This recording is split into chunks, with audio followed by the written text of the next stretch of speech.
When your book came out, and I think you said something about how do you want to be remembered? And you said, I want to be remembered as the greatest of all time. You know, the reason why I say stuff like that is because when you play the game the way that I played it, why can't I say that? Oh, that's okay. You can say that. No one's saying you can't say that. Yeah, say it and mean it. Oh, so you do believe that? I'm saying, yeah.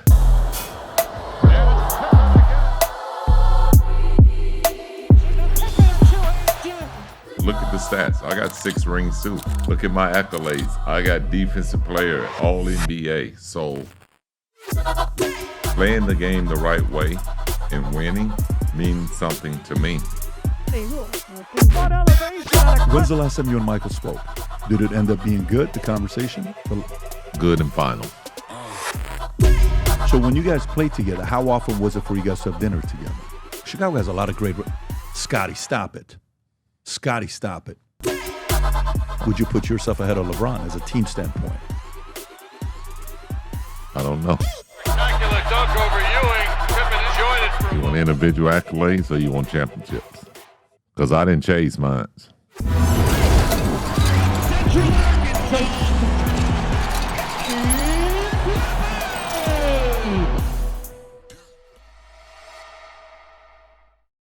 So as a former fan of the NBA, I really wanted to have this conversation with Scottie because, look, I'm a diehard fan of The Last Dance documentary, the game, the fight, the greatness, what it took to win 6 championships. But today, he said some stuff I've never heard before.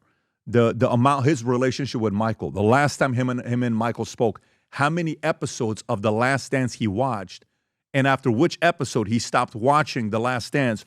Then I asked him about the product of the NBA, why it's been down 48% the last 12 years. I played a clip of Colin Cowherd saying what he said, and his answer, he didn't hold back. He just straight up went to it. It got uncomfortable a couple times when we discussed the relationship with he and Michael, and he did not hold back. He was very respectful, yet at the same time gave his perspective. I asked him, do you believe you're the greatest of all time? Because that's what you said in your book.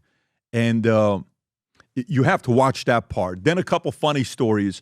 The cat story of Horace Grant, why he would miss practice.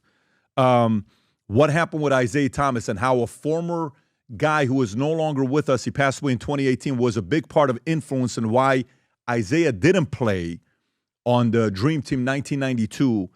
And again, as an NBA fan, if you love the game and you love the 90s and you loved seeing them dominate, whether you're a Knicks fan and you hated them, whether you're a Laker fan like me and you saw them lose to the Bulls, the Lakers, you're going to enjoy this conversation with the one and only Hall of Famer, number 33, Scottie Pippen.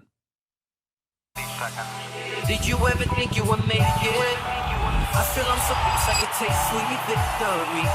I know this life meant for me. Adam, what's your point? The future looks bright. My handshake is better than anything I ever saw. It's right here. You are a one-on-one? My son's right. I don't think I've ever said this before. Scottie, I think we're finally doing this. Yes, we are. This is actually happening. Yes. And for the viewers that are watching this, they have no idea that I told you. And we were, by the way, we started off with a heated debate. You missed it. The debate was over who's got the best voice in the NBA. You speak effortless, but you have these, I don't know if you've been told this, you got the best voice in the NBA. You said somebody else got the best voice. Yes. You gave credit to somebody else. Well, you gave me the credit of Right. having the best voice in association. So I said, yeah, I may have to give it to Dr. J. Yeah, you said Dr. J. Yeah. And listen, we can say a lot of things to give credit to him. I played his voice. He doesn't have a Scottie Pippen voice. But it's great to have you here. I know we've spoken the last few years about having you on and, book coming out, a bunch of different conversations we had. And, the audience, there's certain people that don't need an introduction. 6 championships, dream. I think you got 2 gold medals, if I'm not mistaken, 7-time All-Star. Your career average was a 2 steals per game. I think you're 7th all-time, if I'm not mistaken, in that category. That's not an easy stat as a catalog of your career to maintain a 2.0, 2 steals a game. There's a lot of things to be talked about you with the things that you've done, but we got a lot to talk about today, man, so I'm glad you're here. It's a pleasure. I want to start off with a very, we start off soft and we get tougher as the podcast gets ahead. So let's start off with something very soft.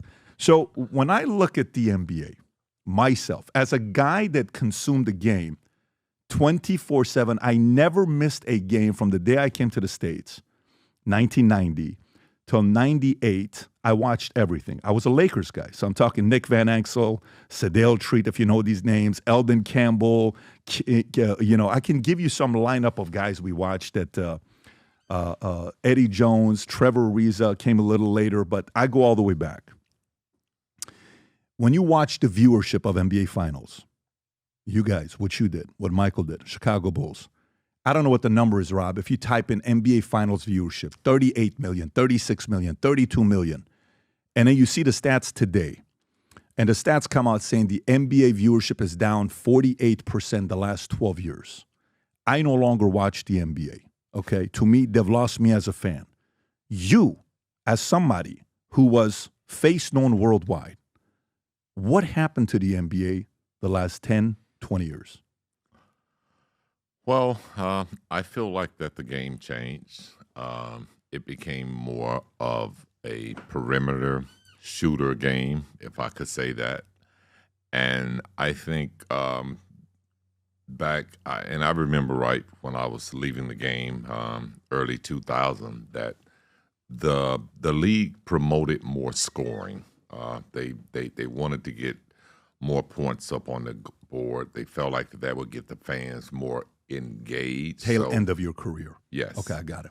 So it at that point, to me, it started looking more like a game built for offensive players, guys that did play defense and took pride in playing defense, were to some degree punished, I felt like, because everything was working in favor of the offensive player. And then they put the circle in there where a guy is not allowed to take a charge at certain points in the lane, at a certain position in the lane. So I think with a lot of things changing within the game, and a lot of it was for the good, looking at the physicality of the game as to where it was in the 90s. But I think a lot of that got wiped away, and I think that's where a lot of the fans lost interest in the game. So you're saying, because LeBron said the 3-point game, right? A lot of people said the 3-point game. You're saying the defense. Rob, I just pulled this up, which is a very interesting stat, by the way, based on what you're saying. I pulled up what year the NBA averaged the least amount of points, okay, per game over the history of it. Rob, just pull up the link and put it up. Very, very interesting. The last year you guys won the championship together, was it 97-98 or 98-99? It was 97-98. 97-98. So this is interesting. Zoom in a little bit, Rob. So if you look at the league right there and go on to the category of points. Points is, keep going to the right, keep going to the right, keep going right there. There's points right there, right there. Okay. So watch that. In 2024, 2025, right now the NBA averages 113 points a game. Last year was 114, 115, 110. So since 2018, it's been averaging 111 points a game. Then if you go back to 2012, it was 98, 96, 99, okay? If you go a little bit lower, keep going, keep going, keep going, keep going, keep going. Look at the 97, 98. Yeah. Now you see 92 points a game. That's 98, 99, 95.6, 96.9, right? With the points per game. What else do you think it is that turned fans away from the game? Because to me, how much of it do you think, and I'll ask these questions, and you're probably going to be more diplomatic than me because you're in the game. How much of it do you think David Stern, what is the different style of David Stern running the NBA versus an Adam Silver? I felt like David Stern era, he ran the game. I think Adam Silver's era, he's more or less allowing the players to have some input in terms of how the rules of the game are changing. Is that a good thing or a bad thing? Well, it looks like it's pretty bad right now. Okay. Oh, interesting. But I think from a standpoint of players being healthy, those are some precautionary measures that they've taken in the game where players don't like to play back-to-back. So I think it's a lot of things, I definitely feel like the three-point shot has turned fans away from the game because it's just no teamwork in shooting a three-point shot. There's no teamwork in coming down and taking a shot from behind the three-point line. But there's teamwork in coming down and executing a play. Everybody touches the ball, and you get a bucket out of it, whether it's a 2 or a 3. But it's something that drew fans, drew people to love the game, to love certain teams that played a certain way. And I don't think you see that in today's game. I feel like the last team that played with that kind of chemistry was the Golden State Warriors.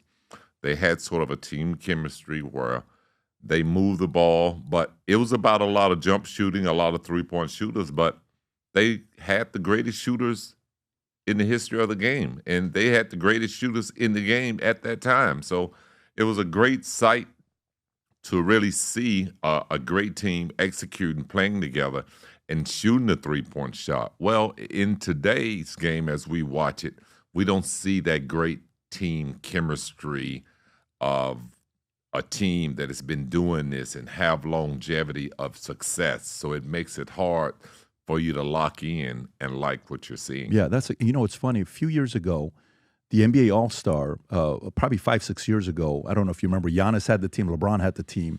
In the fourth quarter, they were playing up to 157. Whoever hit 157 would win. I saw defense I hadn't seen since your era.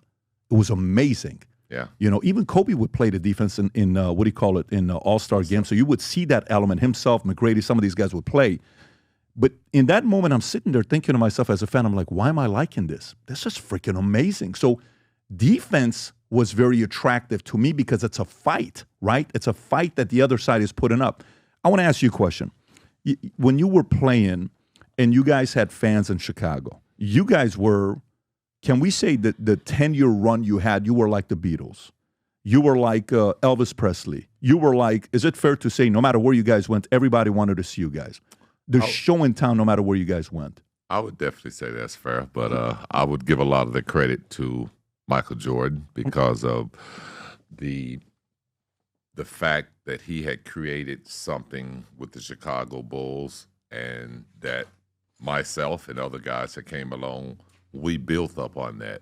And it became, in the late 90s when we got Dennis Rodman on the team, that we were, or people looked at us as a rock band. And when we came to different cities, we had that kind of feeling that, we had to put on a show. We had to perform. And that's why when you look at those teams, and especially my Bull teams back there were no days off, Guys came to play whether they were injured, sick, no matter what, because we felt like that we had to perform and that there were people coming out to watch us perform. Yeah, and when I watch it that way, and I see the numbers, we're going to get into the debates of Michael, LeBron, Kobe, all this stuff. We'll get into that here in a minute. But the question I wanted to ask you is, when you guys played for the Bulls and politicians showed up, okay, say Republicans showed up, Democrats showed up, and they'd come and speak to you. And Michael made that one comment that we read about. I don't know if he said that or not. You know what I'm talking about, where yes. It's like, listen, Republicans also buy shoes too, right? And Obama in The Last Stand said, I was kind of disappointed that he didn't come and support that one candidate. And even Michael's mother wasn't happy. You know the story. I'm telling you stuff that you lived it. So I'm more the guy watching it from the outside. As a comparison of face of the league to face of the league, not talent. We're not talking like who's the better team player, who's the better scorer, who's more dominant, who's a bigger winner, Michael to LeBron.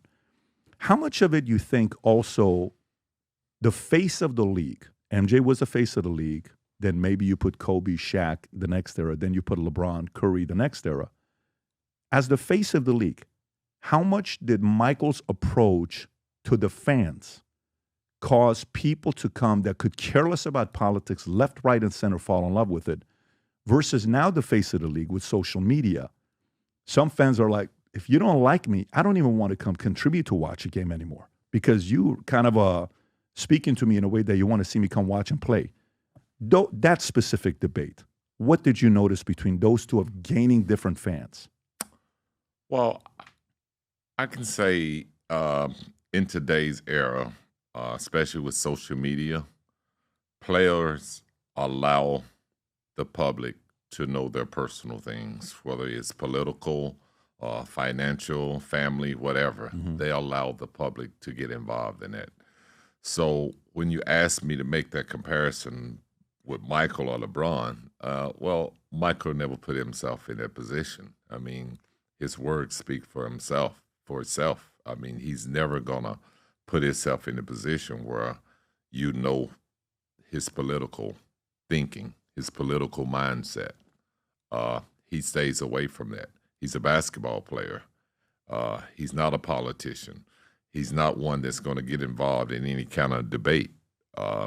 He's going to focus more on playing basketball and what it takes to win championships. And that's all he's going to speak around. Was he like that behind closed doors and on camera when he's being interviewed? Yeah, that was just his whole mindset because, you know, as we look at it today, he had a big engine, a big brand behind him that he's always had to protect. But like, you know, as a young guy, you're coming up when he would give you advice, like different things that you guys spoke about. You know, I know the one thing you talked about with when you went to the Rockets, he said you should have never. We'll talk, you know, which one I'm talking about when he's like, you could have gone a different place. But did he give that feedback to guys coming up? Hey, guys, we don't talk politics here. Hey, guys, don't bring that kind of attention here. Because the head coach, Phil Jackson, when you study about him, and back in the days when he played for the Knicks, you know, he played with a couple guys that all they talk about in the locker room was politics. So you get a Phil who's very political, but he keeps it to himself. He's philosophical. You get a Michael. Was it one of those things that it's a code? We as a unit almost ran like a mob. We don't touch politics. We don't talk about it. Did he run it that way? I don't think he really ran it. I think he's just led by example. You know, if you don't speak it, then you know that that's not an area, that's a gray area that he doesn't want to talk about. And obviously, if any politician, anyone wants him to, you know, donate or do anything publicly, then he's never going to get involved with that. What a move to make. Good for him to make a move like that. Yeah, do you think that indirectly, that position helped the NBA grow its viewership because it attracted all types of people? Yes, it did because, like I said, in the 90s, we didn't have social media. So we didn't have a way to turn fans off, especially from a political standpoint. Yeah. We didn't have a way to encourage them from a political standpoint. So we just had basketball, and it was a lot easier to focus on our craft and our job and grow from that. We didn't have a lot of the distractions that, you know, players have now with social media. We had a lot of newspapers. There were more magazines and things printing stories, but, you know, it takes weeks, days, months for those kind of stories to get out. Whereas social media, it's every day, it's 24/7, it's every 30 minutes, every minute something's jumping off. Do you think if social media was there back then, like, you know, Ronaldo right now is the most followed guy. I don't know what he's got, 600 million followers, something like that on Instagram. If social media was around when you guys were playing, how big would you guys and would Michael have been? Wow. I mean, Ronaldo's got 647 million followers right now on Instagram. How big would it have been if social media was around when you guys were playing? Maybe Dennis Rodman would have had the most following. Who knows? Yeah, I mean, hey, it would have been different. Definitely, you know, with looking at these numbers, you don't know how, you know, being a player that played in the 90s, how these numbers come about and, you know, what they really mean, because we didn't grow up in this social media era. But definitely, you know who you're talking about. You know that, you know, he's one of the greatest players, greatest athletes in the world, and 647 million speaks for itself. So you think Michael would have been there if social media was around at that time? Because Michael kind of took the NBA to... I think he would have probably doubled that, I'm going to be honest. Seriously? Yeah, I would say, because basketball in the 90s, when it first jumped off and, you know, just having social media back then would have just been amazing. You know, I remember in 1987 when I was drafted that's when the NBA signed a international deal with China where games were now being shown all over, you know, the world pretty much, definitely all over China. So the game was growing then. And, you know, at that point, I mean, Michael was 4 or 5 years already into the game. So I'm just speaking when I started in the league that, yeah, the growth of what I've seen in basketball, I've traveled all over the world from Italy, Germany, early 90s, late 80s, really talking about basketball, growing basketball, talking about the Olympics, and lo and behold, 1992, we're playing in the Olympics, and now, you know, 30 years later, you know, there's nothing but NBA players playing in the Olympics now. So things have changed, and, you know, players all around the world has definitely gained more confidence, more interest in playing in the NBA. That's amazing. Scottie, who were some people you saw? Because your last year was it 03-04? If I'm looking at this, 03-04. So 04 is when Barack gave the speech, right, at the DNC when he blew up. That's when he came out and he gave one of the greatest speeches of all time. Did Barack ever come watch you play, or did Trump ever come watch you play? Did you ever see either one of them at the games? No, I never seen neither really? one of them at the game. Neither one of Definitely them? not. No. Oh, interesting. You know, being Barack was a Chicago guy, he probably watched from a suite or something from that standpoint if he came to the game, but I've never had met him at a game. Neither him nor Trump? No. So Trump never watched the Bulls? He had to have gone to a Bulls game. I doubt it. You know? Really? He's a New York guy. You know. Well, if so you I go would to the think- Knicks, I mean, that era of you guys going to the Knicks, it would have been something to want to watch when you guys were on the road. I stayed at a lot of Trump hotels back in my playing days. You stayed out of Trump hotels? No, we stayed at. Oh, you stayed at Trump hotels. Got it. Yeah. Like, what is that, Rob? Is that so? He's out there Knicks against Bucks. Can you see if there's a Trump with Chicago Bulls? Trump watching Chicago Bulls? Just curious if. Well, that's Trump in a Chicago Bulls jersey. That's funny. People.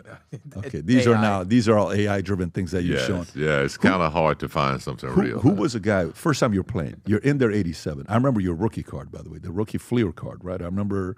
What that looked like. So when you came in, who was the first guy at the game where you're like, oh shit, look who's here today? Was this somebody you saw on the sidelines where you were a little bit shocked, or not really? You were so focused on the game. I was more or less focused on the game, but there were times when, you know, the Reverend Jesse Jackson, who I'd never met, you know, playing in Chicago, would show up and be courtside. Oprah Winfrey. That's right, Chicago. Yeah, so back in the day, Gene Sisco, who was a very close friend of mine, some movie critic, he passed away.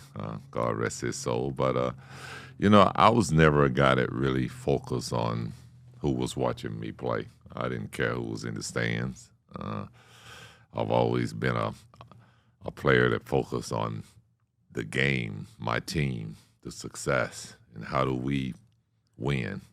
That's it. I don't care who's coming to watch. Let me ask you two of them. And see if did you ever have Michael Jackson come watch the game, or Prince, either one of those two? I think I had Prince. Well, I can't say. I think Prince came to a game down in Minnesota. Prince did? Yeah, when we played the Timberwolves. I've never seen Michael at a game. You ever want to watch him perform? Did you ever go to one of his concerts? No. Okay, so for me, I never two regrets. I never got a chance to see Michael Jackson perform, and I never got a chance to watch you guys play. Wow. Ever. I never got a chance to watch you guys play. That was 2000. Wow, it's been 8 years already. That is absolutely wild that it's been 8 years already. Interesting how fast time flies by. Yeah. You mentioned Dream Team earlier, Kai. With the Dream Team taking place, obviously we can go back to one of the topics that we followed very closely. That lineup right there. Who's on the team, by the way? So you got yourself, Stockton, Bird, Michael, Clyde Drexler, Mullen, Barkley, Malone. I think that's David Robinson, Magic, Ewing, and Leitner. Yeah. And you got Chuck Daly as a coach. And when you go back, and the main story that we hear about, there's two stories that we hear about. One story is the greatest game ever played that nobody ever saw. Yeah. Right? That story with where Magic is talking smack to Michael. Right. What is your point of view of that story, of that game? Do you remember it? Well, if you look at that, I was one of the youngest guys on that team beyond Leitner. But, it was just one of those practices where, guys just talking trash. Guys were excited to, be in the gym for one and practicing. And, Magic was one of those guys that, he wanted to rah-rah and get everybody together, but also, hey, we're here to work. And so Magic made it a little more competitive and started kind of poking a little bit at Michael, letting him know, I've been away and you got a championship, but hey, I'm still Magic, and da-da-da. And so it just kind of got a little bit heated. Nothing in a bad way, just one of those days where, Michael put more energy on the basketball court than he did on the golf course. But, he came out and, was talking trash, and every day after practice, we would go back to the rooms and play cards and just kind of sit around and talk and smoke cigars and things. But what was your favorite memory of the Dream Team, 92? It's just not one thing. Just being around guys who you looked at, who you idolized, and always wondered, what make them tick, what make them go, what pushes them, what their daily workout is like, what do they do every day, and just kind of being in their surroundings. And I'm talking to everybody from Larry Bird, who was at the end of his career, as well as Magic. Yeah, but just kind of being around those guys and finally getting to know them, not having to feel like it's a day where I got to guard Larry Bird, It's a competitive moment, but having the opportunity to bond with them, to have breakfast with them, to meet their families, just to see what their lives are like away from the game, just having the opportunity to say, I'm a friend of Larry Bird, that's better than me going through my whole career and saying, hey, I played against Bird 5 times, and yeah, he was tough, but that opportunity to kind of break bread, to bond, it kind of opened up a different door for us, I guess, in the NBA world, because we've never had that opportunity to really come together. It was always about competing. You look at the Bulls and the Pistons, and there was never a opportunity for us to ever just come together and break bread and say, hey, we had some great competitive years, man, and this and that, just to talk basketball. But that moment to get all those players together, and you build more respect for people too, just after that. I mean, I had opportunity. We played against Karl Malone and John Stockton twice after that, So not only am I competing with them, for an NBA championship, but I just won 2 gold medals with these 2 dudes, So this is competitive, but it means something to both of us, that, we've gotten back to the finals, Who did you learn a lot from? Who were you like? You hear the documentary about when Dwayne Wade and LeBron, they said LeBron learned about work ethic of Kobe after going to the Olympics with him. He's like, I had no idea this guy worked. So I thought I was a hard worker, but then it's like, holy shit. Yeah. This is how the guy trains. This is how he works. And you heard the stories from Carmelo, and you heard the story from, was it Bosch? I think Bosch is the one that told one of the stories, right? Yeah. When you went there, was it because I would assume on Michael's mindset of going there was to make sure he sets the record straight. It's my NBA. I'm here to set the tone, right? Because you guys had just won one, if I'm not mistaken. But when you're going there and you're trying to size some of these guys up as well, who did you learn a lot from where you're like, I had no idea that guy had that kind of work ethic? that guy was very disciplined. That guy doesn't drink. He never partied. He didn't come and do this. He had to get his sleep. This guy had to do this. What patterns did you learn about some of your peers and competitors? Well, you definitely get a chance to see their work ethics away from the game because we definitely spent time, together. But it gave me a chance to really bond with some guys that I probably thought I never would. I bonded with Karl Malone. I bonded with Patrick Ewing. We would work out together, so I got a chance to see what it's like working with these guys, not just on the court, but off the court, but having the opportunity to go do extra stuff on the basketball court to learn kind of what their extra work includes. What do they work on? Who were you what impressed are by? their weaknesses? Who were you impressed by? Well, I was very impressed with Karl Malone in the weight room. He is a beast. Because of how much he pushed? Yeah. I mean, he is just a beast. I mean, he stays in the gym 4 hours and just works until you can't pick up a cup of coffee. So that was him. Wow. Yeah. Who was very disciplined with sleep and diet? I'm assuming Charles Barkley was very disciplined with eating and diet and hanging out. Yeah. But I've just read about it. I would say someone who really focused on their diet probably was more like someone like Chris Mullin.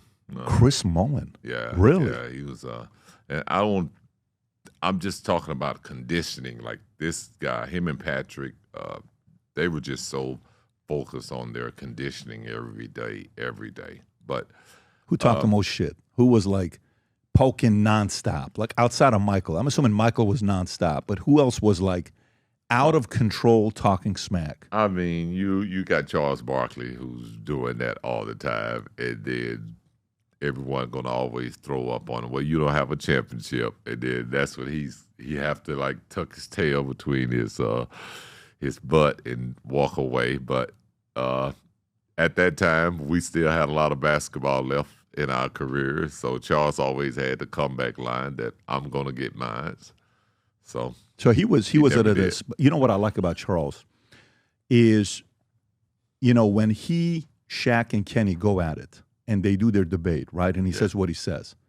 He never takes it away from himself that he never won, meaning he doesn't give himself an out. No. He always calls himself out for not having won one. Yes. And you got to respect that because, sometimes guys, they're asked questions. Hey, do you think if your legacy ends and you don't win a championship, you think it's impacted by it? Barkley will say yes. And some guys will say, no, I'm still a great basketball player and all this other stuff. Do you think somebody, you seem like a nicer guy. You don't seem like a guy that wants to ruffle feathers. But do you think your career is tainted if at the end of your career you have that disclaimer that you never won a championship? I would say in certain situations, but in Charles Barkley's situation, I would say no. I would say no because he won 2 gold medals. He helped globalize basketball all over the world.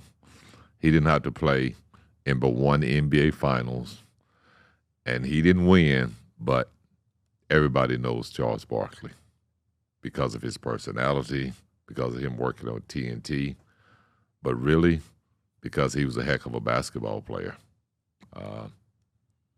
He was a great player, and he probably deserved to win a title.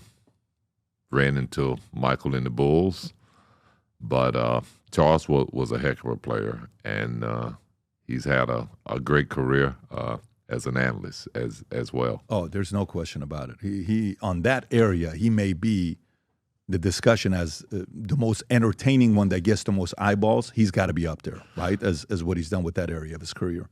But I don't know. I think Charles would say, you're right, and he would take that as a compliment, and he would still say, I wish I would have won one. I think that's what he would have said, but from his standpoint, and again, that's the part when I watch and Shaq says, I got 4, you got 0.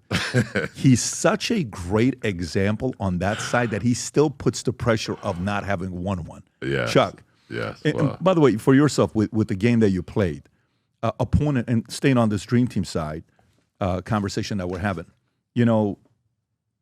for those who are NBA fans, they remember when those guys beat you guys up every season. And Tim Grover is a friend where Tim comes in and, You know, he starts training. You see the videos with Michael and him and all this other stuff, and he learns he has to kind of get stronger to get through the middle because those guys aren't, you know, one of my I would play the footage, but we can't because it's the NBA footage. The one where Michael comes in over Ewing and he scores with, I think it's Xavier McDaniel, and just kind of he looks at him and just kind of, you know, celebrates to say he's got the strength now. You can't bully him anymore. So puts his head against, you know, I've probably seen that 4-minute and 40-second clip of them going against the Knicks when he says, I asked my dad, what should I do? Take the lead, and if they don't follow, you know, whatever, you at least will be able to look back. And he gets into Xavier's face right here. I freaking have watched this thing a few thousand times. And just getting into his eyes to tell him, hey, we're not afraid of you. Such a beautiful thing. But for you guys going up against Pistons and then coming back and, you know, winning, and then them walking off, we've heard Michael's version, okay, of the reason why Isaiah didn't make it on the Dream Team. Stats, overqualified. Championships, overqualified.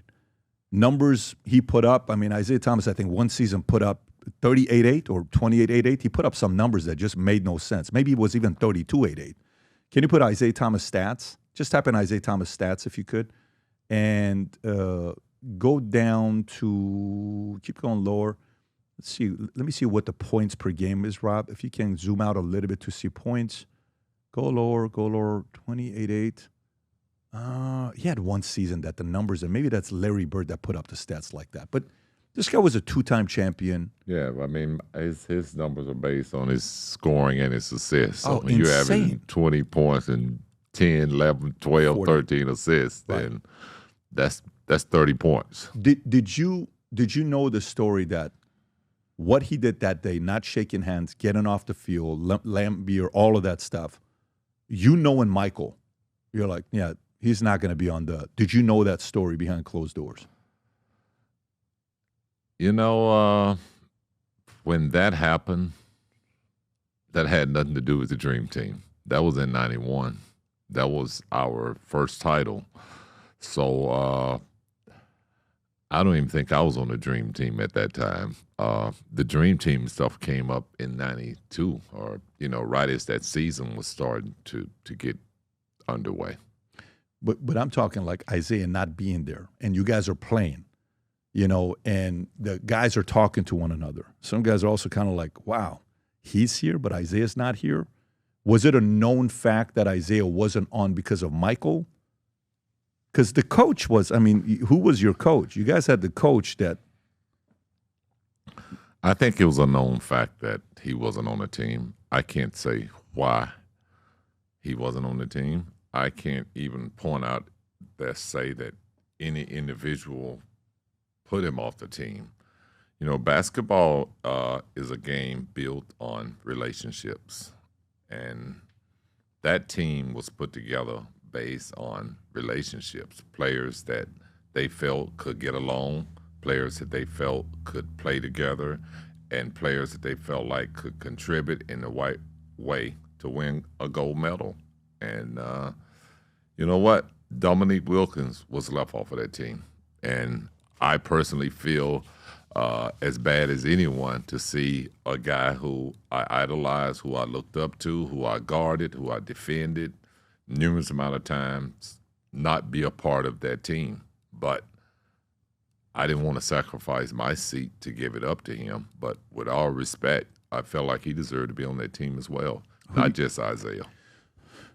Yeah, but the biggest thing to me is like it's the head coach is Chuck Daly. He is Isaiah's coach, right? I mean, he's the guy that they went together with. You mean to tell me like either David Stern is not a fan of Isaiah to say, I'm going to pick Chuck and you're not going to get in.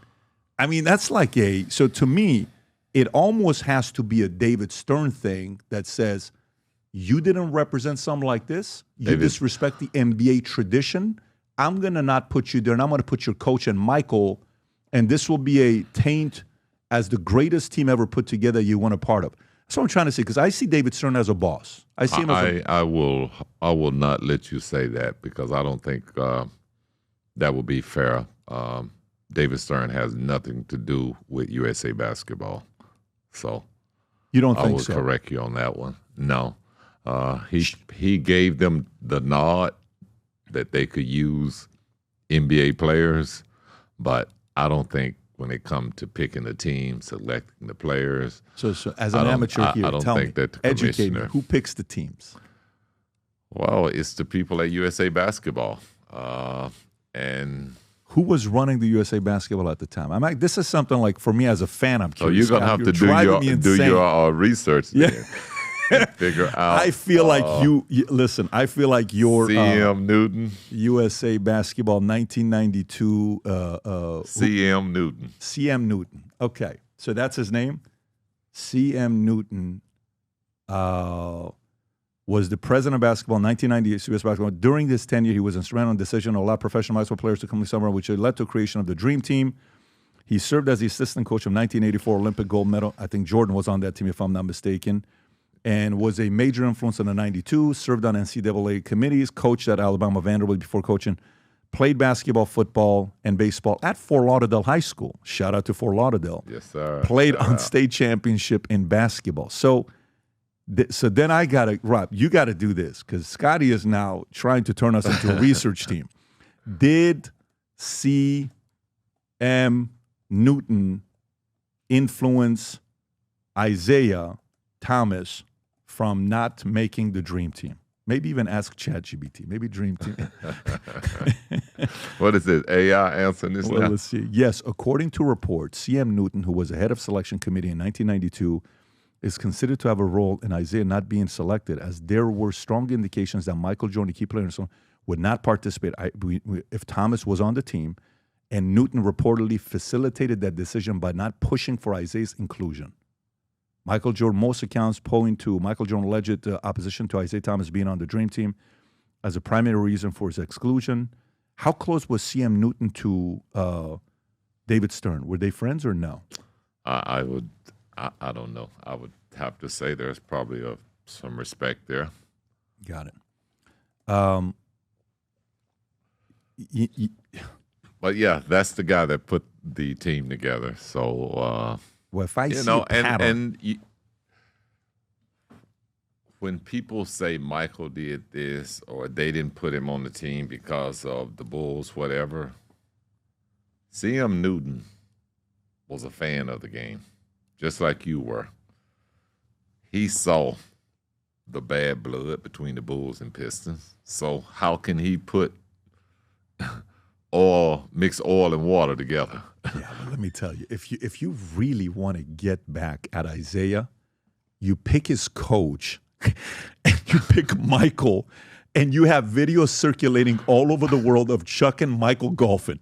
If you really, really want to get under someone's skin, I got to tell you, this C.M. Newton guy is extremely creative to have thought. Obviously, he passed away 6 years ago. Yeah, May God bless his soul. But if he was that much of a mastermind, by the way, for me, when you're running a company and you're making decisions sometimes, and you know there's bad blood with somebody, let's just say somebody took advantage of another guy or somebody did something that didn't meet the traditions of a company, you have to set the example and represent the guy that's setting the better example. So I think the right move was made here. And if Michael was not happy about it, you want him to go and play in the Dream Team, and you have experience with him from 1984. See, I didn't know the connection with him and Michael from 1984. But listen, by the way, Rob, moving forward, the head of our research team for the NBA is going to be Scottie Pippen. I want you to know this. That's just moving forward. That's what we're doing. Nowadays, more than ever, the brand you wear reflects and represents who you are. So for us, if you wear a Future Looks Bright hat or a Valuetainment gear, you're telling the world, I'm optimistic. I'm excited about what's going to be happening, but you're a free thinker. You question things. You like debate. And by the way, last year, 120,000 people got a piece of Future Looks Bright gear with Valuetainment. We have so many new things. The cufflinks are here. New Future Looks Bright. This is my favorite, the green one. Just yesterday, somebody placed an order for 100 of these. If you watch the PBD podcast, you got a bunch to choose from. White ones, black ones. If you smoke cigars and you come to our cigar lounge, we have this high quality lighter cutter and a holder for the cigars. We got sweaters with the Valuetainment logo on it. We got mugs. We got a bunch of different things. But if you believe the future looks bright, if you follow our content and what we represent with Valuetainment, with PBD Podcast, Go to VTmerch.com. And by the way, if you order right now, there's going to be a special VT gift inside just for you. So again, go to VTmerch.com, place your order, tell the world that you believe the future looks bright. So talking about, moving forward about talking about, this dream team, Michael, all this stuff. I've noticed, I've watched some of your stuff. I even DM'd you one time, and we went back and forth on the exchange. That was between us. But when your book came out, and you came out with the book came out, I think you said something about how do you want to be remembered? And you said, I want to be remembered as the greatest of all time.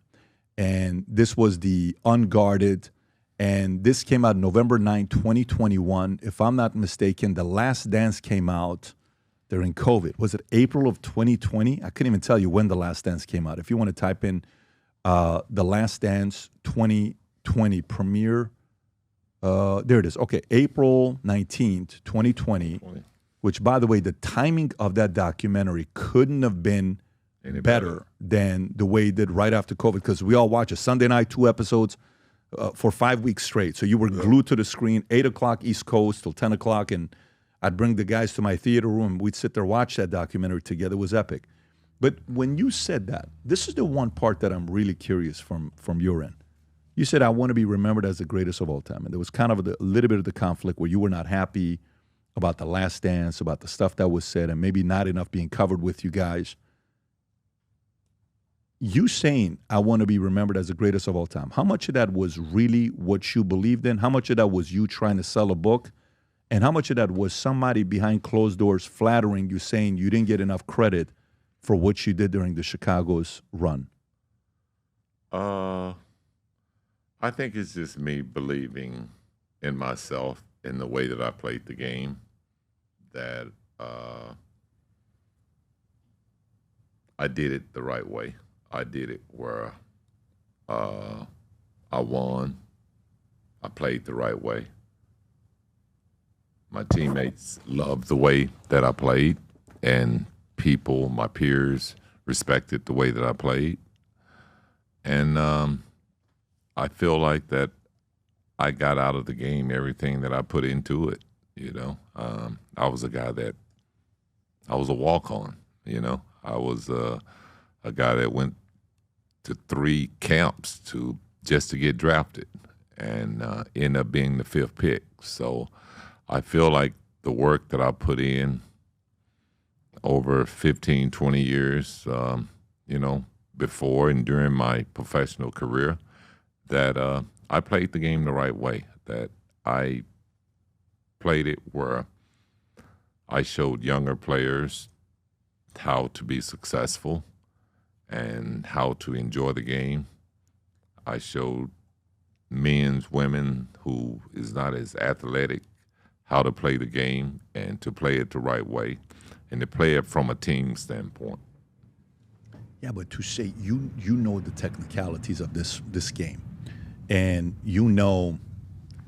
during a moment like that, the biggest debate is always who's the greatest of all time. And Last Dance comes out, and a lot of people, Michael didn't highlight you, Michael didn't highlight Horace Grant, and Horace wasn't too happy about it. And I remember when Horace was in the league with him and his brother, right? If I'm not mistaken, his brother's name was what, Brian? I think it was Harvey Grant, right? And he played for the Bullets, I think. I don't know what it was called back then. I think it was the Bullets, if I'm not mistaken. Also, a big guy. Yeah, Harvey Grant. He played at the Blazers, but I think he started off with the Bullets, if I'm not mistaken. Yeah, he's a Bullet. And by the way, I thought Horace was great, because I think Horace came to the Lakers as well 1 season or 2, and he had a pretty good run there as well. Yeah. So when you're going through it and you say something like that, this is I think this is a part where, for someone like you that has been as involved in the NBA drama, positive drama, not negative drama. We're not talking about drugs and stuff like that. I'm talking positive drama of the NBA that makes the NBA exciting, that people want to talk about. The weight behind you saying the greatest of all time. I'm wondering, was it you fully believe? Because you made some arguments that, sometimes LeBron is a more complete player than Michael. You've had those types of discussions. Remember, I watch you. You don't watch me. I've watched you way more than you watch me. So I've seen you say stuff. You're Scottie Pippen. Yeah. You're not just a regular player that played in the game. You're a Hall of Famer, top 50. And arguably, when we put our starting five together, dude, I want you on my team because I want somebody that plays defense the way you do. That's an all-around guy that, as a defensive player, dude, I can only imagine in practice how I was guarding Michael every freaking day in practice. What is that going to do to you? That's a scary job to have to get better at that, right? But you said the greatest. So when I see a fall sometimes, or I see something, is people are in my ear. And sometimes the hardest thing to do in life, I saw my parents get a divorce. And when they got a divorce twice and they remarried each other, each family was saying, she doesn't appreciate you enough. He doesn't appreciate you enough. And this flattery is divisive to put a little wedge between you. I know it's not a comfortable thing to probably talk about, but did any of that happen where someone was saying, come on, Scottie, Michael would have never won 6 without you. Come on, Scottie. And Michael said it himself, but from your standpoint. No, the reason why I say stuff like that is because when you play the game the way that I played it, you play on both ends. Why can't I say that? Oh, that's okay. You can say that. So no one's saying you can't say that. Yeah, and say it and mean it. Oh, so you do believe that? I'm saying, yeah. Look at the stats. I got 6 rings too.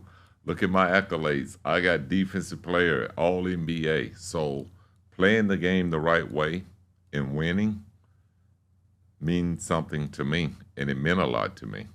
I don't have the MVPs, but guess what? Somebody that was with me got it. Would you say I didn't have the final MVP, but hey, we won the championship. I get that, but that could be to say you Well, would have. here's my thing is, to me, before the 90s, I had never in my life heard anything about a GOAT in basketball. Interesting. Really? Never. I had never heard anyone say, who's the greatest player in the NBA? Scottie. Before the 90s. Who was that guy then? If you had heard that, who was that guy? And why is he not being mentioned today?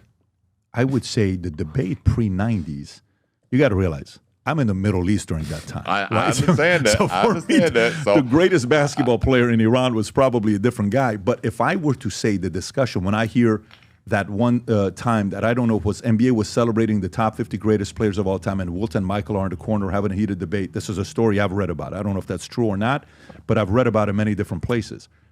Let me just go back a little further. Please. Let's go back to the 80s. Okay. Before the 80s. Mm-hmm. Let's go in the mid-80s. Mm-hmm. Who was the GOAT? During that era of all time? Of all time. I would say there's a strong argument at that time for Wilt being the greatest of all time. Because the Lakers hadn't yet gone on their dominant, destroyed his opponents. So why is he not mentioned now? Why is he not? I don't even hear about him now. Oh, I mentioned Wilt. I mean, you're talking about the guy that has. He got 13 rings. Well, no, he didn't get 13 rings. Russell got. You're talking about Russell. I mean, Russell. Yeah. I'm talking Wilt. Well, Russell got the 11 and the 2 additional ones. Yeah, 13 rings. But there's a difference because we can say Ori got 7, right? Ori's not in the discussion of all time. But Ori wasn't the face of the team, and Ori. So what's the credentials to be that guy? To be the greatest of all time? Yeah. Okay. That's a great conversation. I'm curious to know what you say. I'm a fan. I'll give you my opinion, but I want to hear from you. I don't think it exists in team sports. I don't think it exists in team sports. Okay. You don't think it exists in team sports? No. Can I push back? Yes, please. Okay. So there's a part of me that agrees with you in certain games, sports. For example, it's very tough for baseball. I don't know if you're a baseball guy or not, but in baseball, if you say who's the greatest of all time, you could say Babe because he was a two-way player and he hit the 700 plus. He had 60 home runs in a season. You could say Barry Bonds, but Barry didn't win the chips, and his career in the playoffs is suspect. You could say Willie Mays, 660, defensive player. My argument is Willie. When I have the conversation, it's Willie. But then you could say you forgot about all the pitchers. Here's my punchback at that. Did Barry Bonds ever strike anybody out? No. So what did he do on the other side of the field to make him the greatest? He was a Golden Glove guy. He was a good, but he didn't strike people out. But I think it's a different game in baseball than basketball. I think in basketball, you know, when I think about basketball, okay, so maybe let me play this game in a different way with you. You're an NBA owner, Scottie. Mm-hmm. We're going to play a game called NBA Draft Pick. Yeah. Who's your number one draft pick to put a team together? Which era? Any era. Today, to play today, who do you pick as your number one draft pick? In today's era player, I'll take Wembanyama, the young player with San Antonio. So your all-time to pick your number one draft pick, you pick Wemby 1. Wow. Who's 2? Well, you saying now, so I got to look at this era and say, hey, this kid young, So he's got 1 year. Yeah. So you think Wemby I'll develop him. You think Wemby in this era does better than Michael would do in this era? Well, you asked me this era. That's why I asked I got you. Which then do era all time. you asking I'm sorry, me to do pick all from. time. Do all time. Then I'm going to pick my era. I'm going to pick the team that won 6 titles. Who's your number one draft pick? Player. I'm going to pick Michael. Okay. Who's your 2? I'm going to pick me. I agree. Who's your 3? To put a team that wins, who's your 3? I'm going to pick Dennis or Horace Grant, whichever era. I see what you're doing. I see. Okay, so let's just say Dennis is 3. Who's your 4? Don't matter. Give me anybody. I'll take you. So let me get this straight. So your mindset is you, Michael, and Dennis will beat any team that anybody puts together. We did it for 3 years. Twice. No, I did it with Horace the first time. But, yeah, me and Michael did it that's for right. 6. That's right. That's fair enough. I'm sorry. Yeah, so that's why I said Dennis or Horace. Okay, but if you're – and I want to qualify this because to me that could still be a safe space answer because you're still saying that I'm picking us against anybody else. Right. I'm picking the greatest team against anybody. Yeah, but when you say you're the greatest of all time in the GOAT debate, that's still saying that you're ahead of Michael. So your position is still in the game of NBA, you're the greatest of all time all around. Hey, I'm speaking from a team standpoint. Would you put yourself ahead of LeBron? As a team standpoint. Would you put yourself ahead of LeBron as a team standpoint? My success as a team is more successful than LeBron. I got 6 rings. Okay, so then if I talk to an NBA owner, by the way, this is very helpful because realize this is very helpful because for me as a fan, I've followed this. So if I speak from an NBA standpoint, owner, and I want to find an all-around player to be my number one, you think the average owner is going to pick you or LeBron? I don't know. Got it. Okay. So that... You want individual accolades or you want championships? Because I didn't chase mine.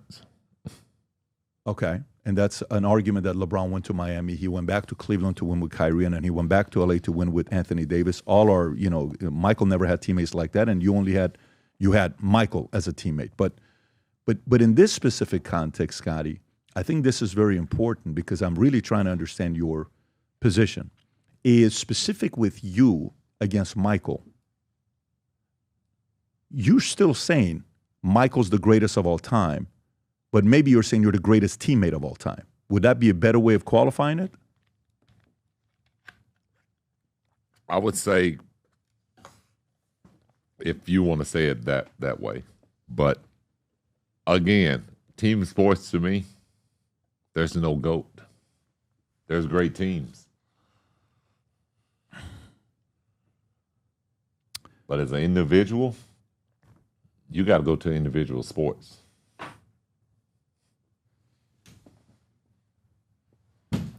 Yeah, I think okay, so maybe Well, I mean, the fact that I asked you to draft, who would you pick as number one? Just by you saying Michael won, I looked you at too. this era. Right. But if you ask me to pick a team, NBA, then I'm going to pick my era and my team. That's the most dominant team that's played in the game. Yeah. There's no team that's done what the Bulls done. You picked Michael ahead of you, though. So that, in essence, you're saying Michael's the greatest of all time. Well, he's older than me, so he would have been in the game before me. You're so funny. Scotty, I am really trying to figure. You want me to pick You myself? are so funny, Scotty. You are so funny. You're so funny. So, okay, so you're saying era. Wemby in your era, Michael in this era. Who does better? Wemby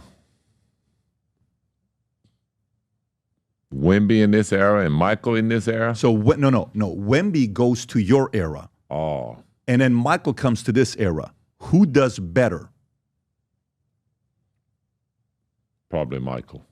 Michael would do better in this era? Yeah. Okay, so let's go to the next one.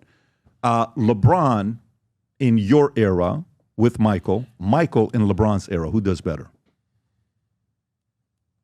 Probably Michael. Okay, and then with Kobe, I'm assuming you're going to say Michael of Michael and Kobe's era. It's kind of the same. Yeah. So, okay. I would probably still say Michael would do better because, remember, Michael era, my era, early on, very physical, 85, 90-point games. That's right. Different. That's right. In today's game, we're looking at some games that'll get to 130, 140. Insane. Boring. And Yeah. so I think Michael would have strived off of just being free, open, Right. not having the physicality that he had to play with it night in and night out. Michael in the 70s era. Would he dominate it? Okay, I didn't play in the 70s, but I got to imagine that the game was even just as physical as it was in the 80s. Less rules, right? It was more fights. Guys were, it was a very physical era. Yeah. And, I mean, I think he would have had success in that era, but the game has changed tremendously. And from the ball handling to the steps that the players take. So, when you ask me that and how successful would he have been in the 70s, I don't know how the officiating would have officiated him. Scotty, when you're running for office, because your answers are so diplomatic. Let me tell you, man, if you're running for office, listen, you said Reverend Jackson, who was it that you said somebody's got to call you and help Scotty campaign for something here next with the way nothing political. Yeah. But only reason I'm saying this, I'm teasing you, but your answers are, But I see a lot of changes in the game when I watch it, and I'm sure it's probably what turned you off is that players are now allowed to take 3 steps going to the basket, and so you wonder, you're like, wow, that's not a traveling, but it's not. Yeah, it's a different game. It's just not as exciting to me, though. Let me ask you this question. You have one of two choices. Which of these two would you rather have? Would you rather have won a ring without Michael, or would you rather have made an additional $100 million while you played in the NBA? Give me that $100 million. Give me the $100 million. Seriously. I got a gold medal ring without Michael, so that did mean a lot. But yeah, definitely would have loved to play. No hesitation. In this era. Would you have rather won that season where you guys got, 47, 48 wins? You guys went, I think you went to the Eastern Conference Finals, if I'm not mistaken. Yeah. Would you have rather won that year or that additional $100 million? Oh, I would have taken that $100 million. How about additional $50 million or that ring? I don't know. Maybe I'll take the ring. Interesting. So the number is what matters. The $100 million. The rings. It matters to be known as the best. It matters to be the best. It pays to be at the top. So Scottie, so let's just say let's change this. I got a weird question for you. I guarantee you're not expecting this question to come to you. You ready? Yes, sir. You ready for this one? Yes. Okay. So the great Dominique Wilkins, when he played for the Atlanta Hawks, I think he averaged 35 points a game at one season, and he had multiple 30-point season games. I think he was the only guy that outscored Michael in scoring. If I'm not mistaken, can you pull up Dominique Wilkins' stats? Trust me, I was the one he was giving all those numbers to. Go to the NBA reference. It does a better job showing the stats than this one. Just go to NBA stats and then go lower. Keep going lower, lower, lower. Go to that one right there. That's the one I like the way they break down stats. Okay, zoom in a little bit. Thanks, Rob. Okay, points per game. Look at that right there. 30.3 was the 85-86 season. That's the year I think Michael was hurt when he averaged 30, and he got second in MVP voting, right, that season. But right after 29, 30.7. And then he loses to Michael every year except for the year that Michael was. And then rebounds, look at that, 30 points a game, 7.9 rebounds, 1.8 steals. This guy was a monster. Oh, he's a beast. Absolute monster of a guy. And field goal, he was at that time 47%. That three-point era wasn't a three-point era. What was his free throw? Oh, shoot, 82%. Oh. Damn, good for you. Okay, so here's a crazy question for you. You ready? The Bulls don't draft you. You get drafted to the Atlanta Hawks. It's you, Dominique, Kevin Wilkins. Michael doesn't pick you up. The Bulls get, can you go to the 87 draft? Go to the 1980, what a game we're playing here. 1987 NBA draft. Zoom in. Okay, so where are you picked? You're number 5. Okay, so Michael and the team, they pick up Kenny Smith. Obviously, it's not up to him, but say you go to, somehow, some way, you end up with the Atlanta Hawks, and Kenny Smith goes to the Bulls. How many championships do you guys win at the Hawks, and how many championships does Michael win without you going there? I still get my 6. Stop it, Scottie. 3-3. I thought you knew. I know the number. Trust me, I know the number. So you'd win 6, you're saying? Yes. How many does Michael win? Maybe he may be somewhere with LeBron, 2-3, somewhere. LeBron's got 4 now. LeBron got, I thought he had 5. He's got 4. He won 2 with Miami, 1 with Cleveland, 1 with the Lakers. Now you're throwing me off right now. How many did he win? I am thrown off. No, he won 4. Up. He won 4. Okay. He won 4. He's 4-6 in the finals, if I'm not mistaken. I don't know. Yeah. I would say, I don't know. I feel like I'm going to get my 6. So you, Wilkins, Dominique, say Michael gets Michael, Horace, and Kenny. You're still getting your 6. Yeah, they can't stop me. Who gonna stop me then? That is such an interesting conversation that we just went into. Just because the comments. So okay. So take Dominique out. Put you Drexler. Put you Drexler. And Michael gets, let's put Michael and Rob, can you pull up top? I'm trying to see who I would pick here. Let's put Michael, top defensive players, NBA 90s. NBA 90s, yeah. 90s NBA. You got to put NBA, though. NBA, yeah, there you go. Can you zoom in a little bit? I don't want to look, you're right there. That's why I said Drexler. So, man, NBA defense. Okay, go to 1990 rating right there. Elijah Robinson, Lambeer, Rodman, Malone. Zoom in a little bit, Rob, if you could. Mark Eaton, Young. So it's always going to be the centers, but go Mark, Jerome Kersey, Clyde Drexler. Okay, you and Clyde Drexler. I'm trying to get Michael somebody. Keep going lower. Is that all? Okay, keep going, keep going, keep going. Keep going, keep going, keep going, keep going, keep going. Man, see, that's the thing. The thing with you is... I was a pretty good fit. Oh, understatement. Understatement. But you and Drexler, Michael and Barkley.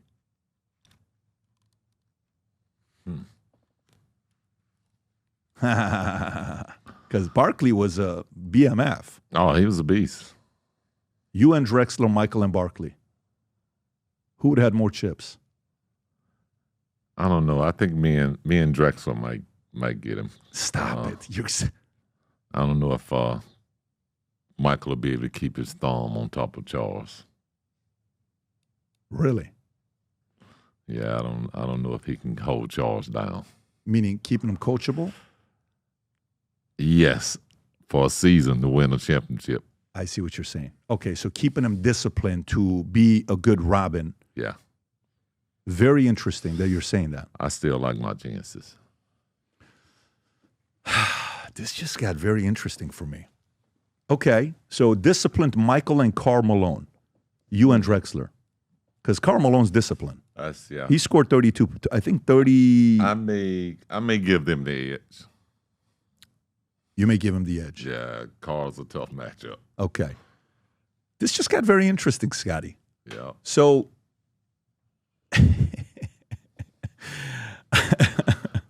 wow. So I learned if you have to choose between $100 million and winning a championship without Michael, you take the 100. But if it's 50, it looks like you did accounting in your mind. You're like 50 million, 50% taxes, agent, 20 ends up to me. I'll take that chip. That was interesting. And then Dominique just got into the conversation today, and Drexler and a bunch of these other guys. When's the last time you and Michael spoke? Right around the pandemic. Oh, so it's been a minute since you. Yeah. Is that the text exchange when he shot you a text May of 2020 and he said, "Hey, Scottie, I heard you're upset. Let me know when you have a minute to speak." Is that the last time you guys spoke? Something like that. Something like that. And did you actually call him? Like, did you guys talk or did you just text him? No, I think we ended up speaking briefly. Did it end up being good, the conversation? Yeah, I guess. Good and final. That's what it was. Good and final. Because of you or because of him? Yeah.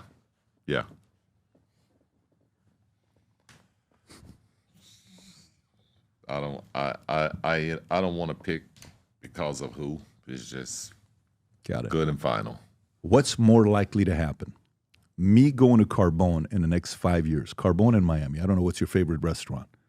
Let's say Flagler's in Palm Beach because it's closer to golf. Is it more likely of me seeing Michael and Barkley having dinner at Flagler's in Breakers, Palm Beach? Or is it more likely for me to see you and Michael having dinner in the next 5-10 years at Flagler's? I don't know what kind of dream you be having. But, What do you think, though? Which of those two is more likely to happen? There's a Vegas odds. Like, we're trying to bet some money here on this one. I don't know. That's a tough one. I don't spend that much time in Florida, so I would probably say maybe highly likely, maybe Charles. Over you. Yeah. Got it. It's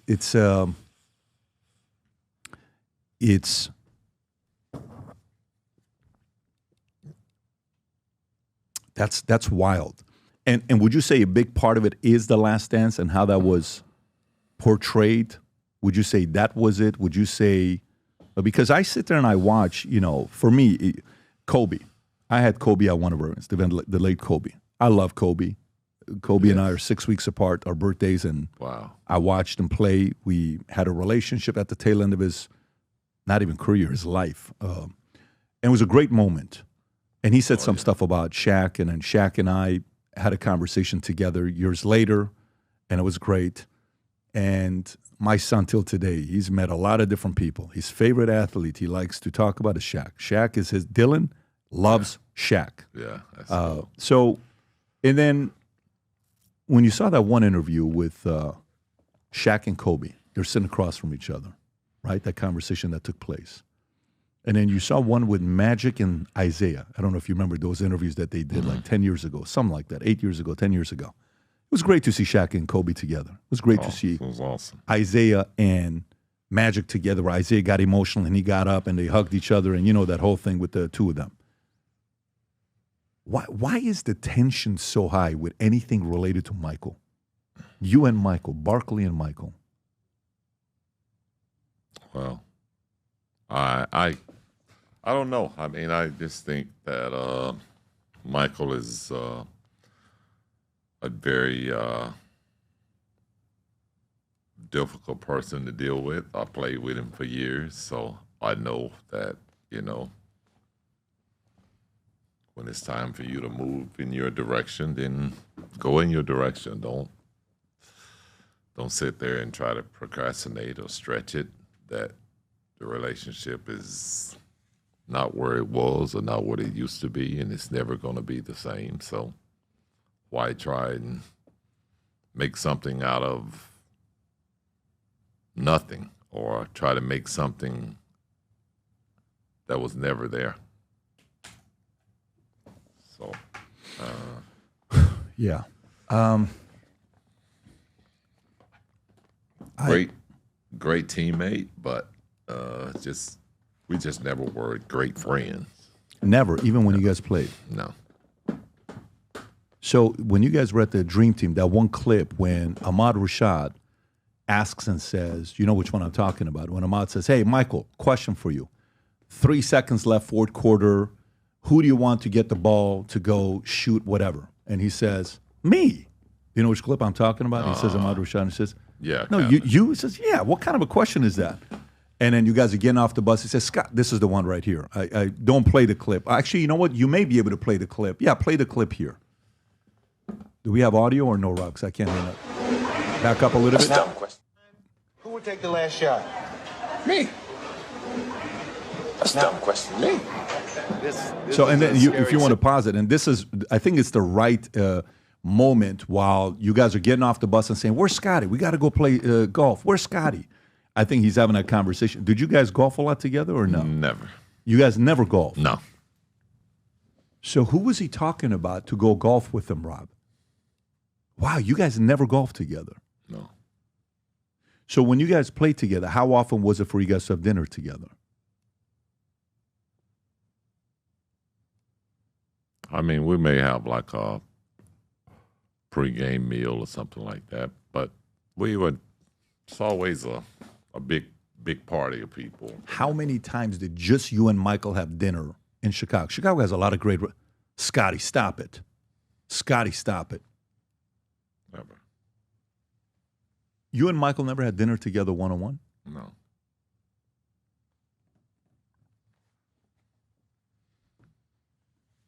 Never. Michael's house just sold, the one in Chicago. Yeah. Right? I think it sold for like $9.6 million or some number like that, if I'm not mistaken. We like the house. We were interested, but possibly doing something with that because the history in it. How often did you guys hang out in that house, go shooting, basketball, talking, mentally getting ready for the playoffs? I never shot basketball there. I actually would go over in the morning when Grover was training. We would train together.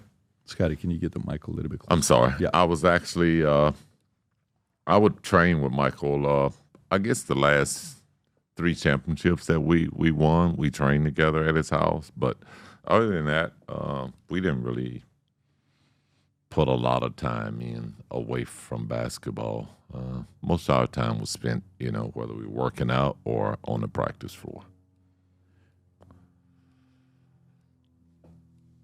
That's so wild to me because, that feedback was given sometimes about Kobe.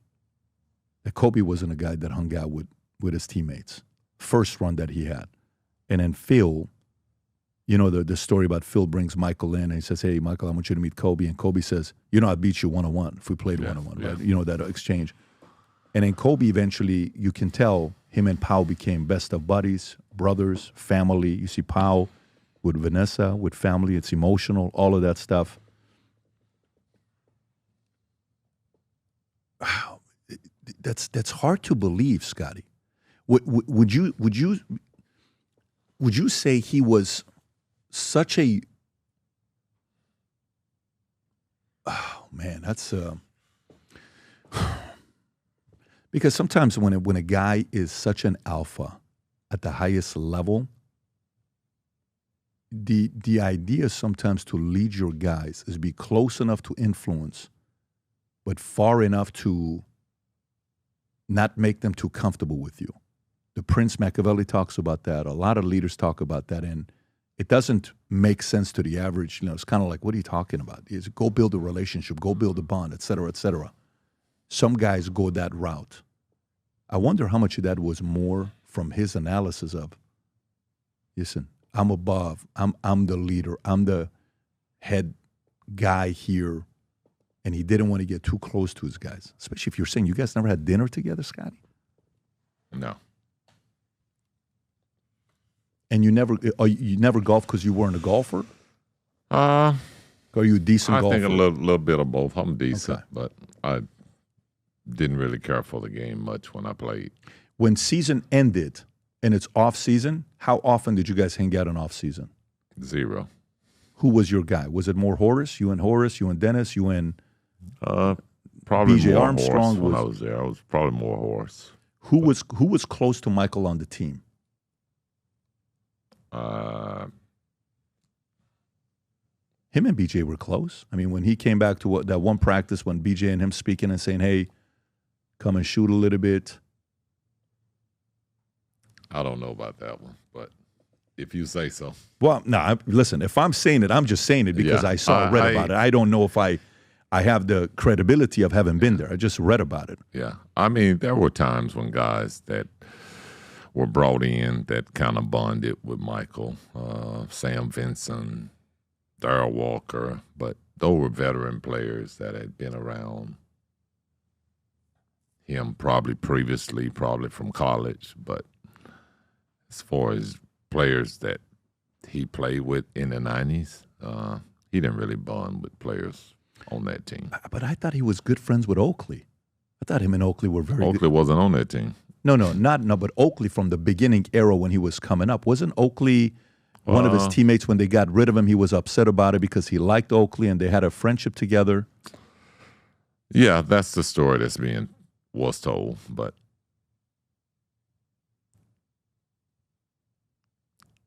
I don't know where that relationship is today. Oh, okay. Well, I don't know what that relationship is today, but I don't know which story it was when one time you guys are playing the Knicks and he says, hey, Oak, let's go have dinner together. Oh, this was part of his Hall of Fame speech, if I'm not mistaken, when Pat Riley said, was it Pat Riley? Was it Pat didn't want the Knicks players hanging out with us. Well, Pat ran it like a mob boss. Pat wasn't a regular, he was a and then Michael's like, what do you mean? No, I can't because I'm with the Knicks. So Pat Riley, Hall of Fame, the greatest respect you can have for great players to show them none. During the 1993 Eastern Conference Finals between the Knicks and the Chicago, Riley's comment was in response to Bulls' complaints about officiating. Go a little bit lower. Riley believed that players should be hardworking and disciplined. Riley's supposed to work with the Knicks, who advanced 94 final. Riley is considered one of the greatest NBA figures of all time. He won 7 championships. Yeah, and he owns the patent on three-peat, if I'm not mistaken. Yeah.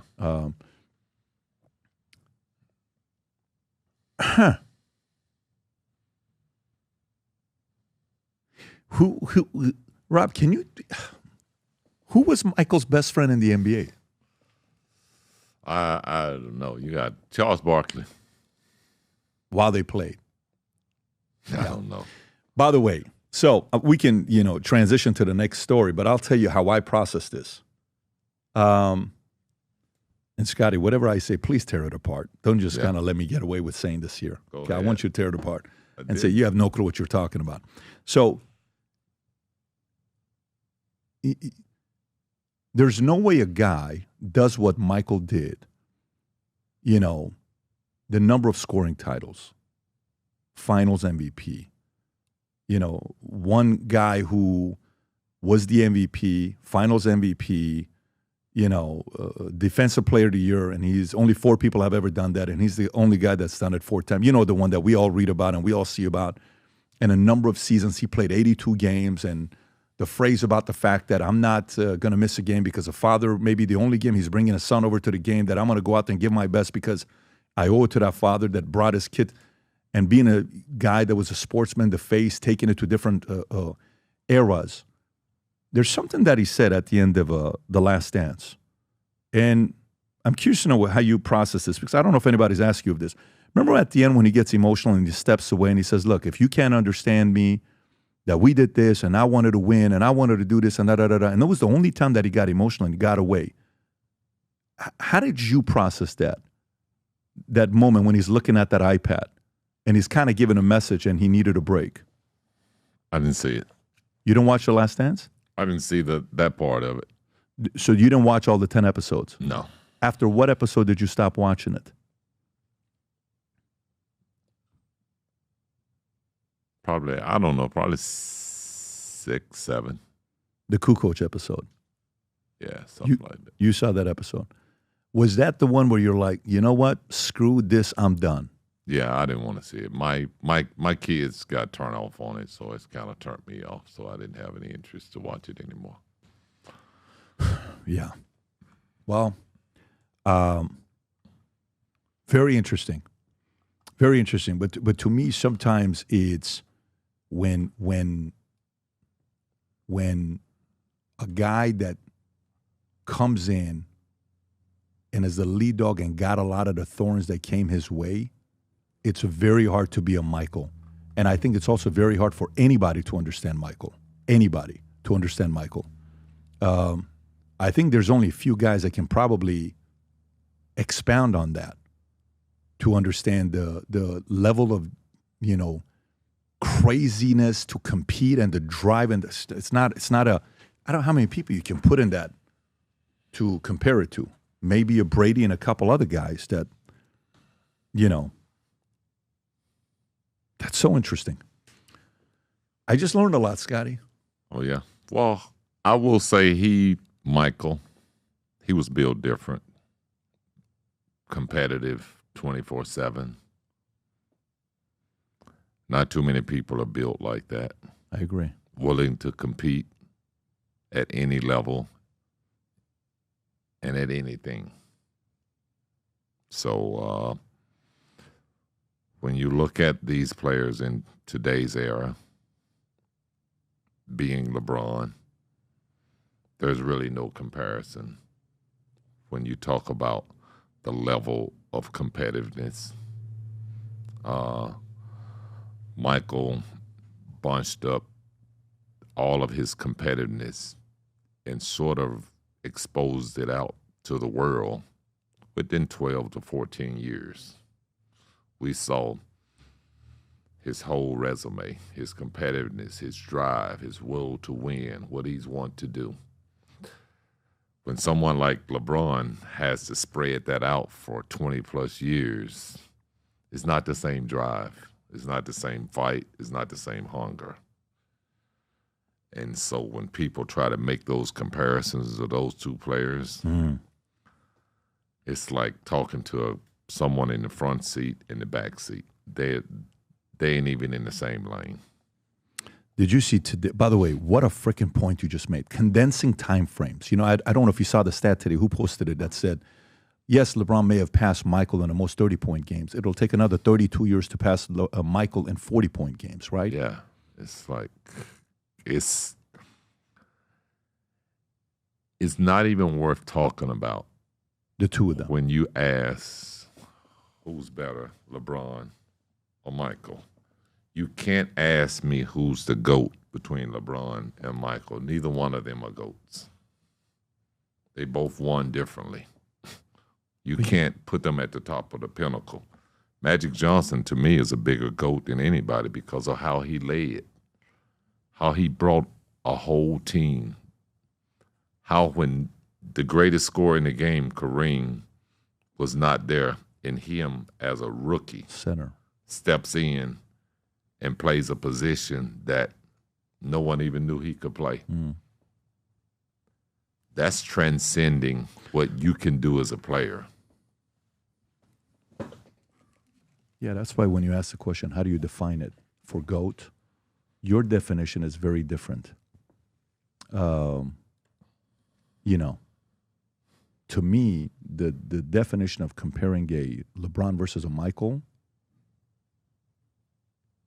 LeBron had a Wade, LeBron had a Bosh, LeBron had a Kyrie, LeBron had a Anthony Davis, and Michael had you.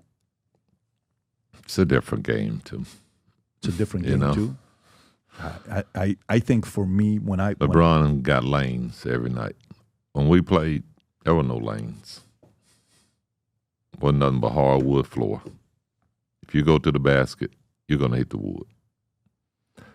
There's no comparison. the basketball in the late 80s into the early 90s. Physical, hard-nosed, no layups, earn it from the free throw line. Today's game, it's about three-point shooting. It's about driving it to the basket, finishing. Did you hear me say earn it at the free throw line? Mm-hmm. That doesn't even exist in today's game. Mm-hmm. It's just about shooting the ball.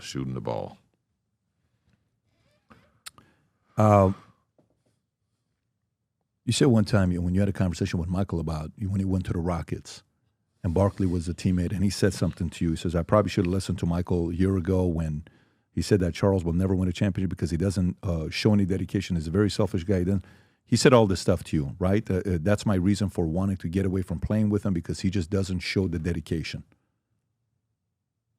You know, those are tough words to be said from Michael to a friend that is Charles. Looking back now and having the wisdom that you have today, you had a lot of everybody wanted you. You could have gone anywhere. Anybody and everybody wanted you. What would have been a different situation? What do you look at where you said, Well, I'm going to be honest that my options weren't that great. Really? Because of the way that the CBA Got it. was set up. Got it. And who did you have as options? Well, I had Phoenix, but it was for less money. Got it. I think Philadelphia. Didn't want to go play in a cold climate. Who did Philly have at that time? Was it AI? Was it still AI? Or was it? Yeah, it was AI. Yeah. Because it was tail end. So it would have been AI. Yeah. They had, well, he didn't have, he had Dikembe Mutombo, I think. I don't know if he had a left guard ready. I showed no interest. It was I definitely wanted to be in a warm climate. And I saw Houston as an opportunity for me really to play with two veteran guys and that we could, make something happen real quick. And it was the lockout season, but it was definitely a short-lived. In fact, Charles started out working out with me, and he was all dedicated and working out me and him with Grover. I took Grover down there, and he lasted about a month. Was it because what? It's just a little too much with Grover? No, it wasn't too much for Grover. It was too much for him. No, that's what I'm saying. To go with Grover, it's a little too much for Charles. He wanted to enjoy his nightlife, and our workouts were predicated on getting up in the morning and training before practice. Yeah, I mean, I can see that, and it's when the business pays you a lot of money and you have the ability to go party. Sometimes it's hard to say I want to get up and go. Yeah. Get that ring. And, for everybody, by the way, who's your favorite teammate you ever had? And who was your best teammate you ever had? Wow. Well, can I give them both to Michael? I mean, I can't knock him and say he was a bad teammate. I can't knock him and say he wasn't my favorite. I mean, we had a lot of success. So I would say he probably fit both of those categories. Huh. Scottie, you're interesting, buddy. I got to tell you, who's your second favorite? I mean, I love playing with Horace Grant. I love playing with Dennis. And I would probably say Horace was probably my favorite at first because we got drafted together. We went to the Bulls together. We won our first 3 championships together, but he ended up leaving. So the bond with Michael became better, and just on the court, really, not off the court. But more dinners with Horace than Michael, that's for sure. Yeah. Yeah. Is that cat story true, by the way? What's the cat story? I got to hear this one. Whose cat got sick or someone's cat died? What is that kid? Tell me this. That's not a true story. Scottie, be honest here, because this cat's... that was like a Horace Grant sort of... I'm skipping practice kind of... By the way, there's probably only going to be 3 people listening to this story with the cat. But what's the cat story? Well, Horace Grant would always skip practice. Why would he skip practice? His cat got sick. It was a joke, though. Yeah. Did he actually have a cat? No.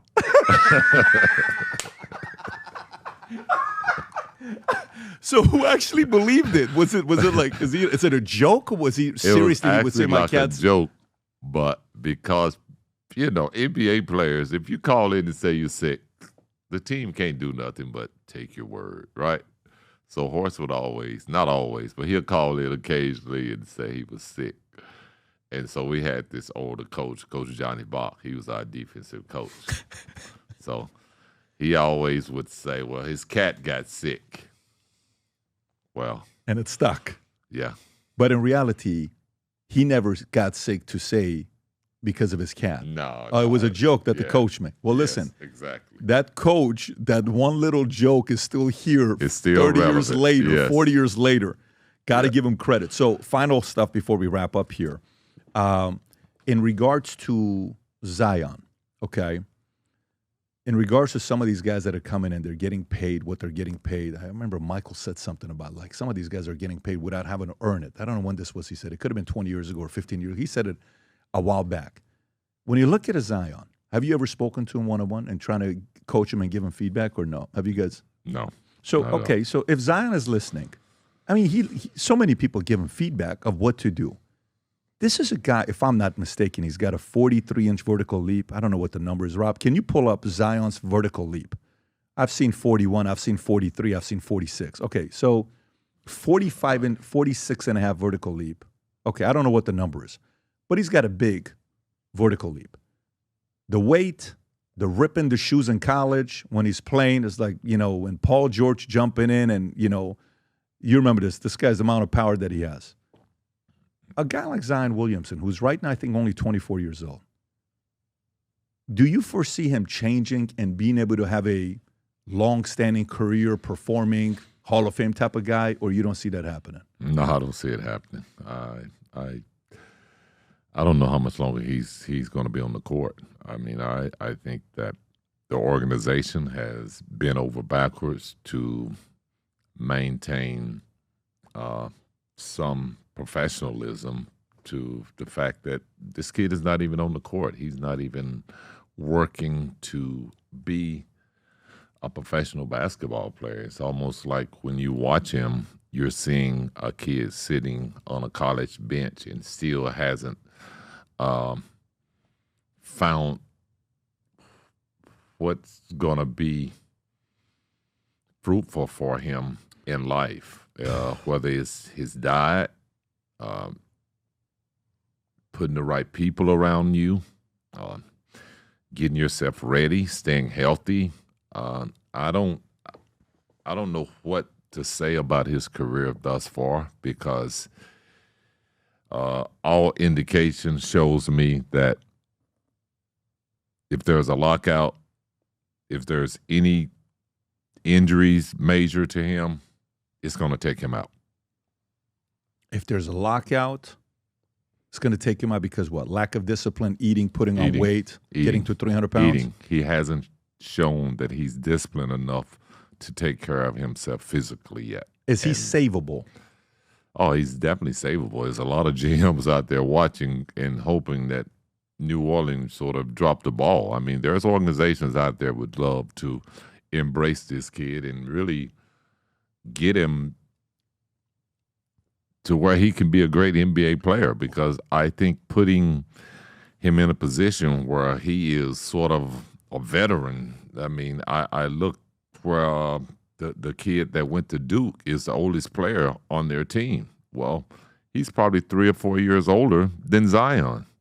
So veteran leadership around this kid may help him. And to help jumpstart his career in a sense that it's just as important for him off the court to work on himself as it is on the court. Who do you think would put him in his place where he would have a level of fear and respect for that person? Either gonna make him or break him. Somebody like but that. I like Pat Riley in the Miami Heat organization. Well, you saw how much heat Pat got this week when Jimmy's saying he wants to leave, and somebody came out. I don't know who came out and criticized Pat, saying you're just too much. You're always pushing people out. Who said that about Pat? Somebody criticized him hardcore, and he said, maybe you're right. Maybe it is time. Yeah. Who I criticized don't know him? who said that about Pat, but I did see where he kind of took the blame and pointed it back at himself and said, maybe I am, but. Oh, Paul Pierce it was. I saw Paul Pierce saying, if you can pull it up, Rob. Paul Pierce slammed Riley for disrespecting Butler, the 6M All-Star. Once I get whatever I get out of you, you can get the F out of here, Pierce said. That's what Pat Riley's mentality is. Yeah. And then Pat Riley said maybe he's right, but man, I don't know if I agree with that. Because I have a hard time with that mentality, with Pierce saying something like that. Look, he can say whatever he wants. He scored 26,000 career points. He's a legend and a champion when they won. But Well, I don't want to say it the way Paul Pierce said it, but it's been known for many years that the Miami Heat does exactly what Paul Pierce said. let's say he does. Okay, who else can shape up to him? So why did LeBron, Dwayne, and Bosh go there? Why did so many people want Well, they left. No, I get that, but they won championships. Yeah. Well, when you're young, you can work for Pat Riley. But as you get older, like a Jimmy Butler, his system will break you down. I can see that. And by the way, you know what that could tell me as well? Look, Nick Saban wasn't a good NFL coach, but he went and became the greatest college football coach of all time. Yeah, but I think you have to look at the game differently from a whole perspective. What do you mean by that? These players ain't about winning championships no more. They're about running a business. Got it. Okay? So Jimmy Butler knows that his body is his business. And if you want to continue to use my service, then Pay me. take care of my business. What a bad way of looking at it for the fan. What a bad way of looking at it for the fan. I hate to say that the fans have to see it that way, Yeah. but the players got to maximize what they can get in such a small window. So interesting you're saying that. I mean, I can bring up some stats. Maximize earnings. So, Scottie, when you played, the median NBA salary in 93-94 season was $1.3 million. Well, That was the median salary, $1.3 million, right? These guys, right now, it's $5.57 million. The average salary today in the NBA, at that time, the average salary was $1.75 million. The average salary today in the NBA is $11.124 million. That's almost 6X. That's not 7X. yeah. Well, I mean, in all fairness, I'm always be on the player side. I understand that. So you ought to be. I definitely think that, from a player standpoint, I've been in this situation, I've been in the game, that you got to maximize your value. You're not going to stay that valuable forever. So Jimmy Butler's value is up right now. In 2 to 3 years or whatever, it may not be up. So I respect him speaking. This is actually saying, nothing to do for me with Jimmy. Jimmy, go do what Jimmy wants to do.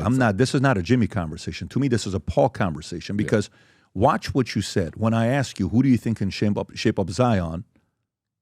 Yeah, I said Riley. I said Paul Riley's the way they do it. But I also said Young. He's going to make him or break him. Yeah. Well, listen, my opinion, you ain't going to find too many Rileys nowadays. You're just not. And no, for me but there's not going to be that type of management in the game much longer. Unfortunately. Because players are now have a lot more balance. They have a lot more rights in the game in terms of not playing with injuries, not playing back-to-backs. See, to me, you know what that says? Try that mindset in the NFL. It won't work. Good luck with that mindset in the NFL. And in the NFL, these guys are, you're talking about life-ending risk on the line the way you play. Neck, paralyze, all this other stuff, okay? You don't hear stuff like that. The worst thing I've seen in the NBA last 30 years was Paul George.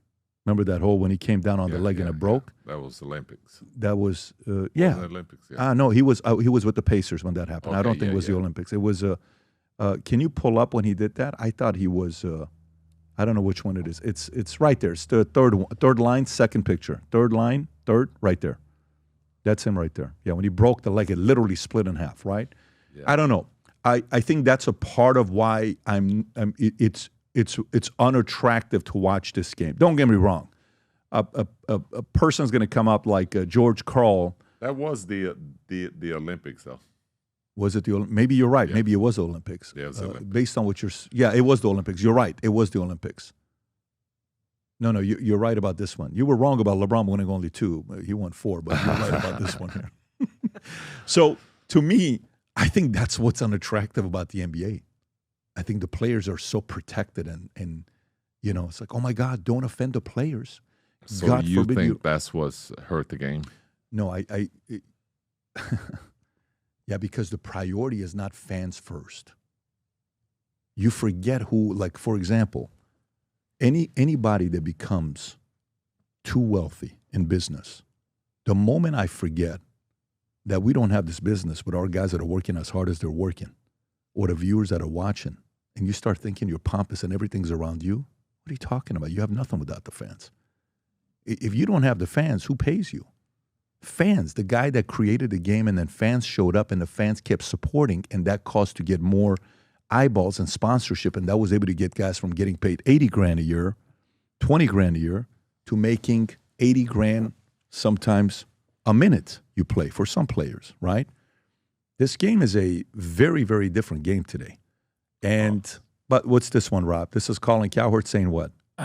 It kind of back to what you were talking about, being detached from the regular people, being detached from the fans and the effect it's had. What do you think about Colin, by the way? Oh, I fucking love him. Really? So, yeah. Play this clip, Rob. Goodell has navigated a multitude of cultural changes. That CTE issue, that was bad and overlooked for a long time by a previous commissioner or two. And here he's made the PAT interesting. He tinkers, he evolves. And the NBA, meanwhile, ratings are down 48% in the last 12 years, and they have fallen off a cliff this year. And Adam Silver's solution is let's make the courts brighter. And I like the NBA, but the All-Star game is now embarrassing, and I think load management is a shame on the league. It is a really bad look for a family of 4 to go to a game and Giannis doesn't play or Embiid doesn't play. I'm sorry. Go ask the Democrats. Be warned, once you detach from regular people in America, you will pay a price. What do you think about what I just said? That's true fact. I mean, fans are students of the game as well. They're not just fans, they know the game. And so you seeing players over there that you worked hard all week to earn money and to bring your family out for a family evening, and now they got sitting over there in sweats. That's not even a team uniform. And it's like, really? Is this what I save my $800 for? To come see this guy stand on the sideline? Yeah. So, yeah, he's truly right. I mean, but that's the direction of where the game is.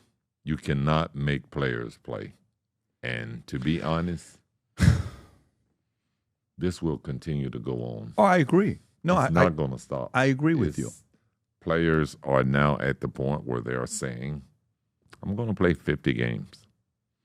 Wow. And owners can't say shit. And you're going to pay me for 82. That is unfreaking believable, Scottie. That's why I would never own an NBA team. I got a call on the opportunity to be a minority owner of 2 NBA teams. And a guy called me for MLB, and a guy called me for the Raiders. When this guy called me, he's a well-known guy that sells teams. Mm. And I was interested in the Raiders, but to me, it would, it's between that or the Yankees. I'm going to go Yankees. So I won Yankees. I bought 2 rounds of ownership. Anybody that sells, I was interested. And when the NBA came about, I had 0 interest because I don't believe in the product. I think they've destroyed the product where who would want, like, even a Mark Cuban is a astute businessman sold. By the way, don't get me wrong. The NBA is going to keep getting paid. Why? Because they're winning internationally. The eyeballs are increasing. They're going to keep making money. The product is not going away. Guys are going to start making $80, $100 million a year the next 5 to 10 years. They're going to get paid. So is that 48% viewership being down not hurting them? That's here. Because they can go internationally and still be able to sell marketers and say, hey, look how many eyeballs we're getting here. But to me, I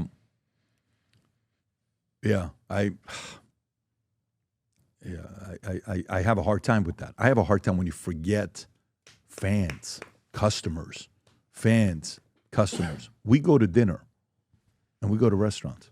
If my kids don't say thank you, please, what makes you think because we have an okay lifestyle that we get to think, no, that person's serving us. We have to be respectful to this person. Yeah. We have to tip them properly. We have to take care of these folks. It gives me the MBA of thinking you're above the fans. It's unattractive. And by the way, that's me. It's coming from a place of ask me stuff on stats from 1990 to 2010, 2015. I'm going to be able to get you some stats and numbers because I follow this game so closely. But yeah, well, it's truly a different game. The players are a lot more sensitive in a sense that they don't want any reaction with the fans. They don't want the fans having any type of camaraderie with them at all. They always feel that fans are a threat, and they have sort of, to me, they have separated themselves. It's the players and it's the fans. And if you say something to me, it better be fucking nice, or I'm going to have you removed from the arena. How do you feel about that? I think it's bad. I think it's bad that players cannot take criticism. I used to love going in the stands and having people call me out of my name. Yeah, didn't you call out, what's his name, when you dunked on Ewing and you shoved him, and who was on the sideline? Spike, yeah. Yeah, so I embrace the fans being a part of, getting at me, trying to aggravate me. Now, I don't see that, I don't see how you Whose fault is that? Is that Adam Silver that accepts it? Because that comes from the top. Like, kids can cry and say anything, but father and mother can say, no, toughen up. I can't say where that come from, but I can say that the game misses that. They miss that irritating fan. They miss that heckler that was irritating you and caused you to miss your free throws. Yeah. Those are things that, were a part of the game when I played. But by the way, just out of curiosity, who were some of the toughest guys? Like, remember that one time Vernon Maxwell and Vernon ran up to the 16th row of that one game? I don't know if you remember that or not. Do you remember that? I don't remember Vernon, but Vernon was one of the toughest guys. He's a very close friend of mine. And, yeah, he was a tough guy. But, I mean, there was a lot of guys played in the league and that, I'm talking like street tough, like tough. Yeah, I mean, but street tough can't go up in the stands. You know what I'm saying? We still have to be professional. I fully agree. But there are guys who've gotten out of order and out of hand. But, the commissioner has always been able to take care of that and keep things in order. But I think now the fans are so afraid that they can't even call a player out in any bad way that stop it. It's looked at as a threat. I say it comes from LeBron down to the league. I know you can't say that. It's not something that you're going to be seen as an analyst, and Barkley will say it. Some of these guys will say it, but I think it comes from the top down. And I don't think it's an exciting. By the way, I saw Vernon Maxwell the other day called out a former player, Vincent Askew. I haven't heard that name in a long time. I saw he that. Said he called me for $10,000. Don't give him the money. He never pays back or whatever. Who were some of the tough guys that the players knew they're tough, but nobody talked about it, that you played against? Oakley, was he one of them? Yeah, I guess Oak could say he's one of the tough guys. But you know what? That era guys kind of faded in the 90s, you know. The Oakleys, the Buck Williams, you know, Buddha, James Elwood, who I played with. Guys that would just give hard fouls. Those were guys that were considered tough guys. Guys that when you came in the lane, you're going to have to earn it. Who did we think was tough but wasn't tough? Like as a fan, we're like, you guys thought he was tough. He wasn't tough. Are you a New York Knicks fan? No, I'm just kidding. Who were you going to say? No, I'm just kidding. Listen, if you said Knicks, there's three names I think about. Were you calling someone out with the Knicks? Were you calling Mason? Were you calling Xavier? They were all tough. Okay. They were all tough guys. But New York thought that they were the toughest team out of everybody on the block back in the 90s, plus in the early 90s. We had some great battles with the those story guys. You hear about Michael Punch and Steve Kerr. Did you see Michael fighting a lot of people? Was that the only instance? I didn't see him fight anyone. Okay. But the Steve Kerr, you're so funny. Is that like the... I didn't see it. Oh, you didn't see the one with Steve? I must have missed practice that day. You're joking right now, right? Is that what is like the code of keeping... No, my cat was sick.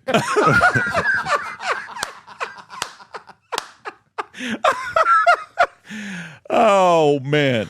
I think I get it. No, but that's cool. And by the way, last one with Wemby. You think Wemby's going to go down as a? Is he going to end up being like? Okay, yeah. He seems scary. Yeah, I do think he's going to go down as one of the great ones. I mean, from a statistical standpoint, it's just like I said when I saw LeBron come in the game. These guys are going to dominate the game statistically because of how the rules have been bent and changed. Like, I mean, this guy can shoot a three-pointer whenever he get ready. It's ridiculous. That's the crazy part about it. It's like you can't even contest his shot. You know, we think that Steph Curry got the freedom to dribble and shoot the ball, but now you're talking about a guy that's 7'6", and with unbelievable range. Just watching him other night, step across half court, pull up a three. What was that all about? That's what we're going to be seeing in the next 10 years of the game is a lot more shooting from a lot bigger guys. Which of these records is most likely to be broken? Quadruple double, right? I think Hakeem, David. I think Alvin Robertson was the weird guy on the list that I wouldn't have expected him to be on the list. Alvin's the one that got into a first fight with Shaq. I don't expect that record to be broken. No one's going to do a quadruple double? Nah. So for sure you don't think anyone because I think Hakeem may have got it because of steals and blocks. Okay, yeah. I don't see Wemby getting the steals. So got it. So so that's fully out. So you don't think I don't see him getting Wemby doing it. Like Hakeem, if you look at the stats, he's probably the top 10 in steals throughout the league. So it wasn't an accident that he got a quadruple double. By the way, was he feared? Was he as tough as I read about? Like, was Hakeem? Oh, yeah, he was tough. Would he say stuff to you like, "Hey, I'm going to kill you," or was he like, was he that kind of a guy? He was just tough, physical guy, had great hands. He's like you couldn't put the ball around him. He was so good with his feet, his hands. So having those soccer skills, he's always was at the ball. Oh wow! And had great hands in terms of how to knock it away. Got it. I saw a clip the other day with David Robinson. I wonder how tough he was because I remember when one time into the season, him and Shaq were going for the scoring title. I think he scored 72 points against the Clippers, some number like that. Yeah. Shaq had 58 the last game of the season. He had 72. And I don't know who ended up winning the scoring title. I think it could have been him that won it. 100-point game. Will anybody break that?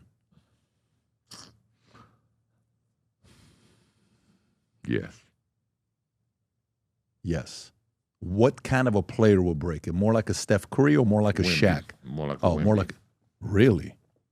Do you collect cards? No, I don't collect cards, but I think for that to happen today, because I think, isn't the court bigger than what it was when Wilt scored 100? Oh, I wouldn't know. Because I don't think it was the 3-point shots for it back No, then. for sure they didn't have 3-point shots. That I know. But I think that Wemby would be the guy if it could happen because of his size. He can shorten up the court. His size, his range. He's the guy. Well, anybody beating the 6 championships undefeated, 6-0? I don't think so. Okay. All right. Well, Scottie, I've really enjoyed this conversation with you. I've had a great time here. It's been an awesome time. Yeah, and some of your answers, I have to tell you, like I was not expecting some of those answers. Oh, well. But it was fun from a fan standpoint. I want to fall in love with the game again. But I fell in love with the game of when you played. That's the game. When I came here November 28, 1990, the reason why my team became the Lakers is because you guys beat them that year, 1990-91 season. That was the year where that famous picture of Magic and Michael, he's defending him, that one picture, or the Sam Perkins, that whole era. It was all of the Magic and Michael. Yeah, that's not the picture. There's a famous picture of them two guarding each other. That's it there. That's the one. You got it. That's the one. It was just the era. And you guys broke my heart because I was in L.A. I said, I'm going to be a Laker for life. And I rooted for the Lakers up until LeBron came to the Lakers. That's me. Because to me... It's kind of funny you say that. Tell me why. I would think that would make you more of a Laker fan, but you're not a guy that is sort of jumping on the bandwagon to win championship. You believe in the journey and I love how you become the product. A real Laker. I was a Steinbrenner guy, and not Steinbrenner, a Jerry Buss guy, and a Steinbrenner. I love owners that want to win so bad that they're willing to do anything. And Jerry Buss won 10 in 33 years. Maybe the greatest owner of all time, by the way, Jerry Buss. And the relationship he had with the players and what he did. But,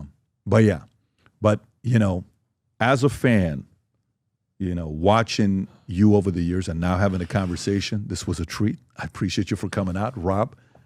Gang, if you enjoyed it, I want you to do me a favor and support Scottie by going and buying his book and reading the story from him. Rob, put the link below for Scottie. And then if anything Scottie said, you were kind of like, what's going on here? By the way, one thing we haven't even asked that some of you guys probably wondering is, you said you made Satoshi and you're not supposed to talk about it on Twitter and Bitcoin and all this stuff. What is that all about? Like this? Well, I said I had a dream, but, after speaking to my good friend Michael Saylor, he said, we don't talk about Satoshi. He said, we don't talk about Satoshi. So, learning from my mentor, I'm going to take what he said as some good advice. And your mentor's worth around $10 billion today.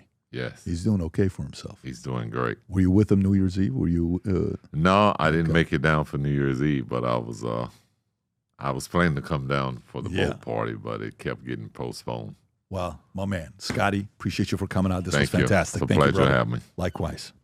Nowadays, more than ever, the brand you wear reflects and represents who you are. So for us, if you wear a Future Looks Bright hat or a Valuetainment gear, you're telling the world, I'm optimistic. I'm excited about what's going to be happening, but you're a free thinker. You question things. You like debate. And by the way, last year, 120,000 people got a piece of Future Looks Bright gear with Valuetainment. We have so many new things. The cufflinks are here. New Future Looks Bright. This is my favorite, the green one. Just yesterday, somebody placed an order for 100 of these. If you watch the PBD podcast, you got a bunch to choose from. White ones, black ones. If you smoke cigars and you come to our cigar lounge, we have this high quality lighter cutter and a holder for the cigars. We got sweaters with the Valuetainment logo on it. We got mugs. We got a bunch of different things. But if you believe the future looks bright, if you follow our content and what we represent with Valuetainment, with PBD Podcast, Go to VTmerch.com. And by the way, if you order right now, there's going to be a special VT gift inside just for you. So again, go to VTmerch.com, place your order, tell the world that you believe the future looks bright.